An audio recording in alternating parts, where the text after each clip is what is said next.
बिस्मिल्लाहिर्रहमानिर्रहीम। अस्सलाम वालेकुम नाज़रीन, उम्मीद है आप सब लोग खैरियत से होंगे। हर शख्स पूछता है कि ये वबा क्यों फैली, किसका कसूर है, क्या हुकूमत का कसूर है या हमारा अपना कसूर है। ऐसा क्या सीक्रेट है कि ये फैले जा रही है और रुकने का नाम नहीं ले रही। इस सीक्रेट के बारे में मैं आपको बताऊंगा और आपको बिल्कुल समझ आ जाएगी अगर आप इंतहाई सब्र के साथ ये 7, 8, 9 या 10 मिनट की वीडियो एक दफ़ा देख लें। क्या वबा अहद क़यामत का दुख है? किसी को समझ नहीं आ रही, कोई इसको क़यामत से ताबीर कर रहा है, कोई कुछ कह रहा है। हर घर जेल बन चुका है, या ये समझें कि पूरी दुनिया एक बड़े हस्पताल में तब्दील हो गई है। सब प्यार से एक दूसरे को देखते हैं, छूते नहीं। मौत लाशऊर से शऊर में दाखिल हो गई है। प्राइवेसी से लेकर माहौलियात तक के मौज़ूआत नई अहमियत इख्तियार कर गए हैं। तमाम स्टेट्स चेंज हो गए हैं, ज़मीन ने अपनी हरकत स्लो कर दी है, माहौल बहुत अच्छा हो गया है, कारोबार तबाह हो गए हैं, लोग खौफ का शिकार हो गए हैं। शुरू में जो है कहा गया कि पाकिस्तान में बहुत कम हलाकतें हुई हैं, हम बच गए, और मुतअद्दिद अफराद की अमवात के मुतल्लिक लवाहकीन ने कहा कि अमवात कोरोना से नहीं हुई। कोरोना शुरू तो एक वबा के तौर पर हुआ, लेकिन इसे दुनिया भर में सियासत और मुफादात का महवर बना दिया गया। हर चीज़, हर वाक़े को कोरोना की गर्द में छुपा दिया गया। ये गर्द छटने तक कुछ पता नहीं चल सकता, क्योंकि कोरोना की आंधी ने दुनिया भर को अंधा, बहरा और गूंगा बना दिया है। इंतहाई खौफ में इंसान की ये तीनों सलाहियतें बुरी तरह मुतासिर होती हैं। दुनिया भर के हुक्मरान और आला हुकाम दुनिया भर में फैले हुए खौफ की वजह से कोई भी बात करते हुए इंतहाई मोहतात नज़र आते हैं। दुनिया भर के लोग लॉकडाउन से तंग आ चुके हैं। खौफ इतना बढ़ गया है कि ख़त्म हो चुका है। दुनिया भर से एक सर्वे के मुताबिक करीबन 1.5 माह के लॉकडाउन के बाद हर 5 में से 3 अफराद इसे ड्रामा समझने लगे थे, और यही बात ख़तरनाक साबित हुई। बड़ी बड़ी तावीलें दी गईं कि सिसकता हुआ खौफ अब मरने के करीब है। कोरोना एक हकीकत और बीमारी है, लेकिन ये इतनी जानलेवा और ख़तरनाक हरगिज़ नहीं जितना इसका खौफ फैलाया गया। जब खौफ ख़त्म होने लगता है तो इसके गुब्बारे में किसी न किसी बड़ी खबर के पंप से दोबारा हवा भर दी जाती है कि कोरोना की लपेट में बरतानवी वज़ीर आज़म आ गए। खौफ बढ़ जाता है। चंद दिन बाद जब खौफ छटने लगता है तो फिर कहा जाता है कि सऊदी शहजादों को भी कोरोना निकल आया है। फिर उसके बाद खौफ इंतहा को पहुंच जाता है। खौफ छटा तो साइंसदानों की रिपोर्ट आ गई कि जनाब कोरोना 98 डिग्री सेंटीग्रेड पर भी नहीं मरता। गर्मी आने से जो खौफ ख़त्म हो रहा था, इसमें दोबारा हवा भरी गई। दुनिया भर में अमवात की तादाद बढ़ा चढ़ा कर पेश की गई, जबकि 23,000 हलाकतों वाले मुल्क इटली ने सबसे पहले इन हलाकतों की असल वजूहात बयान कर दी। इटली के मुशीर सेहत की जानिब से जारी की गई रिपोर्ट को खौफ मटाने के लिए सहारा बनाया गया, जिसके मुताबिक इटली में जो लोग हलाक हुए, इनमें से सिर्फ 12% अफराद ऐसे थे जिनकी मौत की वजह वबा है। और इटली के हवाले से ही जो है ना गलत रिसर्च शेयर की जा रही है कि ये वायरस नहीं है, ये बैक्टीरिया है, इसकी वजूहात कुछ और हैं, और वो सारी की सारी रिसर्च फैक्ट चेक में अगर आप जाके चेक करें तो वो बिल्कुल गलत है। मरने वाले दीगर अफराद कोरोना की वजह से नहीं मरे, इनकी उम्रें 90 साल थी। ये तसल्लियाँ दी गई हर शख्स को, बल्कि हर शख्स ने अपने आप को ये तसल्लियाँ दी कि वो तो पहले ही इंतहाई पेचीदा बीमारियों का शिकार थे। यानी कोरोना के शोर में मरने वाले हर शख्स को कोरोना का शिकार दे दिया गया। यही हाल दूसरे मुल्कों में भी हो सकता है। इसी सोच ने पाकिस्तान समेत दुनिया भर को बहुत ज़्यादा नुकसान पहुंचाया। पाकिस्तान में हुकूमत ने रमज़ान में मस्जिदें खोलने की हिदायत कर दी, बाज़ार खोल दिए गए, और फिर उन हिदायत के ऊपर क्या अमल हुआ वो आपके सामने है। बाज़ारों में तमाम SOPs को हवा में उड़ा दिया गया। सड़कों पर बेपनाह रश शुरू हो गया। क्या आवाम ये समझ रही थी कि ये बिला वजह की सख्ती हैं, या ये एक ड्रामा है, या इन पाबंदियों से अवाम का एतमाद उठ गया था? इसकी जो भी वजह हो, हकीकत ये है कि वबा ने पूरी दुनिया की हिकमत अमली को चेकमेट कर दिया है। हर वो मुल्क जो ये दावा कर रहा था कि वबा ने इनके ममालिक में वो तबाही नहीं मचाई जो इसने अमेरिका और यूरोप में मचाई थी, इस वक्त बुरी तरह इसका शिकार हो चुका है। शुरू में वबा के सुस्त रद्द-ए-अमल को देखकर ममालिक ने सुस्त रवि का मुजाहरा किया, जिसका नतीजा अब सामने आ चुका है। क्यों कि ये एक फितरी इंसानी रद्द-ए-अमल है। यहाँ तक कि अमेरिका में सदर डोनाल्ड ट्रंप ने कोरोना वायरस से निपटने के लिए एक ऐसे रद्द-ए-अमल की क़यादत की जो कि अफरा तफरी का शिकार था, और यही काम हमारे जनाब वज़ीर आज़म इमरान खान ने किया। मुल्क में टेस्टिंग किट्स की शदीद कमी की वजह से हुकूमत को ये मालूम ही नहीं हुआ कि असल में कितने अफराद इस बीमारी में मुब्तला हो चुके हैं। ख़ुद सदर ट्रंप ने भी कई मरतबा इस वबा के ख़तरात को आवाम के सामने कम करके पेश किया। उन्होंने कोरोना वायरस का गलत मुवाजना एक आम मौसमी फ्लू से भी किया, और ये झूठा दावा भी किया कि अमेरिका के इक़दाम दूसरे ममालिक के मुकाबले में ज़्यादा जामिया हैं।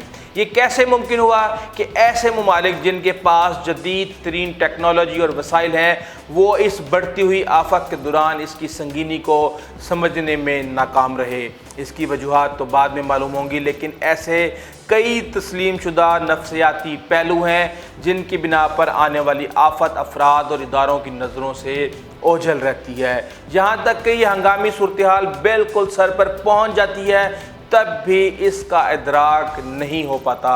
माहिर नफ्सियात नील वाइनस्टाइन ने सन 1980 में पहली बार ऐसी तहकीक शाया की जिसे बाद में ऑप्टिमिज़म बाइस यानी हर चीज़ से ज़रूरत से ज़्यादा उम्मीद रखने का नाम दिया गया।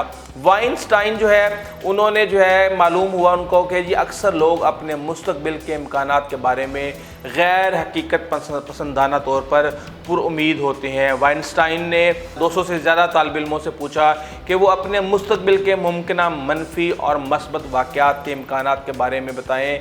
मसलन किसे ये लगता है कि मुस्तकबिल में उसका अपना घर होगा या उसकी बहुत ज़हीन औलाद होगी। इसके अलावा मनफी बातें भी, जैसे कौन कैंसर जैसी बीमारी में मुब्तला हो सकता है और किसे ताकत तलाक होगी। इसके अलावा तालिब इल्मों से कहा गया कि वो दूसरों के बारे में भी ऐसे इम्कानात और ख़दशात पर बात करें। ज़्यादातर तालिब इल्मों में अपने लिए अच्छे इम्कानात की उम्मीद ज़ाहिर की। ये सोच कई तरह पहचानी जाती है और नज़र आती है। एक तहकीक में मालूम हुआ कि लोग तवक्का से ख़राब मालूमात की बनिस्बत ऐसी नई मालूमात के रद्द-ए-अमल में अपने अकायद में जल्द तरमीम कर लेते हैं जो तवक्का से बेहतर हों। इसलिए ये समझना आसान है कि ज़रूरत से ज़्यादा उम्मीद कोरोना वायरस के बारे में हमारे तसव्वुरात को कैसे मुतासिर कर सकती है। अगर माहिरीन ये कहें कि लॉकडाउन 2 हफ्ते में खुल जाएगा तो लोग फ़ौरन यकीन कर लेंगे, लेकिन अगर माहिरीन बताएं कि लॉकडाउन में मुद्दत से ज़्यादा रहेगा जिसका वादा किया गया है, तो कम लोग इस बारे में अपने तसव्वुरात तब्दील करेंगे। वो कहेंगे कि इन्हें इस पर यकीन नहीं है, सूरत हाल बदल जाती है वगैरह वगैरह। इसके नतीजे में आप ऐसे नज़रियात पर यकीन करना शुरू कर देते हैं जो आपकी ख्वाहिश से मुताबिकत रखते हों। यकीनन इसी वजह से ये सोच काम करती दिखाई दे रही है, और मुमकिन तौर पर कई लोग इसीलिए समाजी फासले इख्तियार करने जैसी एहतियाती तदाबीर पर अमल नहीं कर रहे। मिसाल के तौर पे 1600 के करीब अमरीकियों का सर्वे किया गया, जिसमें कोरोना वायरस से मुतल्लिक इनके तसव्वुरात और इक़दामात के बारे में पूछा गया। वक्त गुजरने के साथ कोरोना वायरस के बारे में इन अफराद की आगाही में इजाफा हुआ और इन्होंने एहतियाती तदाबीर भी इख्तियार की, लेकिन शुरू में नहीं तो इससे ज़्यादा ख़तरा नहीं समझा। इसी तरह की एक और तहकीक में बरतानिया, अमेरिका और जर्मनी में सर्वे किया गया। जिन अफराद से बात की गई इन्हें भी वायरस के ख़तरे का ज़्यादा एहसास नहीं था, और इन्होंने इस खदशे को भी ज़्यादा अहमियत नहीं दी कि वो भी दूसरों की तरह इस वायरस में मुंतकिल हो सकते हैं या वायरस को मुंतकिल कर सकते हैं। कोविड-19 की ये हालिया वबा इस बात का वाज़िह सबूत है कि हुकूमतों इदारों ने माजी में इससे मिलते जुलते ख़तरों से कुछ नहीं सीखा। गुज़िश्ता 20 बरसों में कोरोना वायरस की 2 वबाएँ सामने आ चुकी हैं। ये नया वायरस यानी कोविड-19 भी कोरोना वायरस ही के ख़ानदान से है। कोविड-19 इन दोनों से बहुत ज़्यादा मौलिक साबित हुआ और अब तक दुनिया भर में 4.25 लाख से ज़ायद अफराद हलाक कर चुका है। Taiwan, New Zealand, Switzerland, Germany جیسے ممالک جنہوں نے اس وبا کے خلاف مؤثر حکمت عملی اپنائی، ان کے شہری اس وقت محفوظ ترین ماحول میں زندگی گزار رہے ہیں اور وہاں پر لاک ڈاؤن کو ختم کر دیا گیا ہے۔ اگر لوگوں کو کسی بحران کے شروع ہونے سے بالکل واضح شواہد بھی دیے جائیں تو تب بھی وہ اس کی حقیقت کو رد کر سکتے ہیں۔ اس انکار کے پیچھے کئی نفسیاتی عوامل ہو سکتے ہیں، لیکن کنفرمیشن بائس اہم ہے، جس کا مطلب ہے تصدیق کا تعصب۔ اس کا مطلب یہ ہے کہ اگر لوگ کسی بات پر یقین کرنے کے لیے تیار بیٹھے ہیں تو وہ اپنی رائے کے حق میں شواہد ڈھونڈتے ہیں تاکہ اس کی تصدیق ہو جائے۔ اس عمل کے دوران وہ ایسی ہر چیز کو نظر انداز کر دیتے ہیں جو ان کی رائے سے متضاد ہو، اور یہی معاملہ جو آپ دیکھتے ہیں سوشل میڈیا کے اوپر پٹواری اور یوتھی کے معاملے پہ اکثر آپ دیکھ رہے ہوتے ہیں۔ مثال کے طور پہ اخبار نیو یارک ٹائمز نے بتایا ہے کہ 8 مارچ کو ایک عورت نے جنوبی کیلیفورنیا میں ٹرمپ نیشنل گولف کلب میں اپنی 70ویں سالگرہ کی پارٹی منعقد کی۔ ایک ہفتے بعد معلوم ہوا کہ اس تقریب میں جو شرکت کرنے والے لوگ تھے ان میں سے ایک فرد اس وبا کا شکار ہو چکا ہے اور اس کا ٹیسٹ پازیٹیو آ گیا ہے۔ کچھ دنوں کے بعد کئی دوسرے لوگوں کے ٹیسٹ بھی پازیٹیو آئے۔ حالانکہ مہمانوں کو ہدایت دی گئی تھی کہ اگر وہ بیمار ہیں تو شرکت نہ کریں، لیکن یہ ہدایت کافی نہیں ثابت ہوئی اور آپ کو ایسا ڈیٹا مل جاتا ہے کہ جو آپ کی دلیل کی حمایت کرتا ہے۔ آپ یہی تصدیق کرنا چاہتے ہیں کہ آپ صحت مند ہیں اور ہر صورت میں پارٹی میں جانا چاہتے ہیں۔ کچھ اور نہ ملے تو آپ یہ کہہ دیتے ہیں کہ یار یہ سارا ڈرامہ ہے، پیسہ کمایا جا رہا ہے، ہسپتالوں میں جا رہے ہیں، ڈاکٹروں کو پیسہ دیا جا رہا ہے۔ جو ہسپتال میں جاتا ہے اس کو جو ہے نا انجیکشن لگا دیا جاتا ہے، اس کے بعد وہ مر جاتا ہے۔ اب ظاہر سی بات ہے انجیکشن نہیں لگانا تو اس کو کیا تیل کی مالش کرنی ہے، کیا کرنا ہے، ظاہر سی بات ہے۔ اور اگر وہ بیمار نہیں ہے تو وہ ہسپتال کیوں گیا ہے؟ اور ظاہر سی بات ہے کہ جب 10 لوگ جائیں گے اور 29 سیریس ہوں گے تو ان میں سے ایک آدھے کے ایکسپائر ہونے کا زیادہ خطرہ ہے۔ اسی وجہ سے ہم سوچتے ہیں کہ یہ نزلہ کھانسی کورونا کی علامات نہیں ہے، یہ کچھ اور ہے۔ ہمیں کون سا زندگی میں پہلی دفعہ بخار ہوا ہے، ہمیں کون سا زندگی میں پہلی دفعہ نزلہ ہوا ہے، ہمیں کون سا زندگی میں پہلی دفعہ کھانسی ہوئی ہے یا ہمارا گلا خشک ہوا ہے، یہ تو ہمیں ہر سال پتہ نہیں کتنی دفعہ ہوتا ہے اور اسی طرح سلسلہ چلتا جا رہا ہے۔ لہٰذا اہم پارٹی ہمیں کیوں چھوڑیں؟ ہمیں کیا ضرورت ہے کہ ہم اپنی زندگی کو متاثر کریں، اپنے آپ کو گھر میں قید کریں، گھومیں پھریں، عیاشی کریں، وقت گزر جائے گا۔ حکومتوں اور بڑے اداروں کی سطح پر بھی یہ رجحان نظر آتا ہے، جہاں اکثر لوگ کسی منصوبے یا ایکشن پلان پر اپنی تنقیدی رائے دینے کی بجائے باقی لوگوں کی رائے کو مان لیتے ہیں۔ حکومتوں اور اداروں میں اس رجحان کو گروپ تھنک کہتے ہیں، جسے پہلی مرتبہ ماہر نفسیات ارونگ جینس نے 1970 میں اپنی کتاب وکٹمز آف گروپ تھنک میں بیان کیا۔ جینس نے امریکی صدر جان ایف کینیڈی کے زمانے میں بے آف پگز اور کیوبا میزائل بحران کے حوالے سے جو ہے نا کتابیں لکھی، اور اس کے اندر انہوں نے کہا کہ ان جیسے سنگین بحران جو معاملات کے اندر بھی جو فیصلہ سازی کا مطالعہ کیا انہوں نے کہا کہ ان انتہائی اہم واقعات کے دوران صدر کینیڈی کے مشیر نہ صرف انہیں بلکہ آپس میں بھی ایک دوسرے کی رائے کے خلاف رائے دینے سے ہچکچاتے رہے۔ اچھی خبر یہ ہے کہ ان تمام تعصبات پر قابو پانا ممکن ہے، لیکن اس کے لیے ضروری ہے کہ ادارے اپنے کام کے انداز اور طریقہ کار میں ابھی بھی تبدیلیاں لے آئیں۔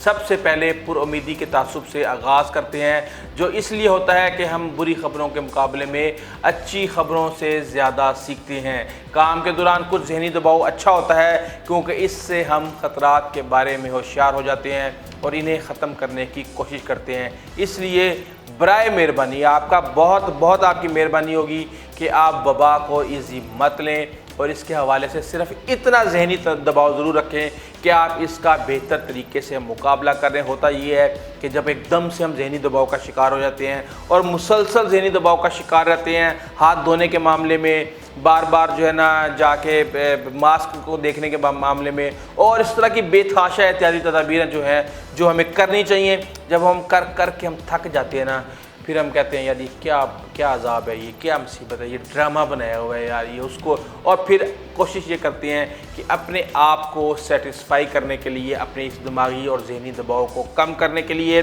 ایسے لاجکس جو ہے نا سپورٹ کیے جائیں کہ جو ہے نا آپ سیٹسفائیڈ ہو جائیں، لیکن ان کو اندر سے پتہ ہوتا ہے کہ وبا ہے اور بڑے برے طریقے سے پھیل رہی ہے، اور یہ آپ کو نہیں تو آپ کے بزرگوں کو بہت برے طریقے سے نقصان پہنچا سکتی ہے۔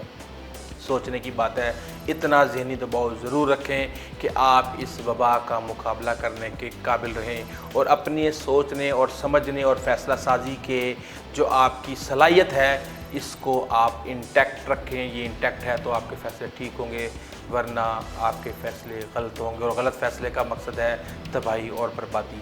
اگر آپ کو ہماری ویڈیو اچھی لگی ہے تو پلیز آپ ہمارے چینل کو سبسکرائب کیجیے گا، بیل آئیکن کو پریس کیجیے گا، اپنے دوستوں، عزیز و اقارب اور ہمسایوں کا خاص خیال رکھیے گا۔ تک اجازت دیجیے، اللہ حافظ۔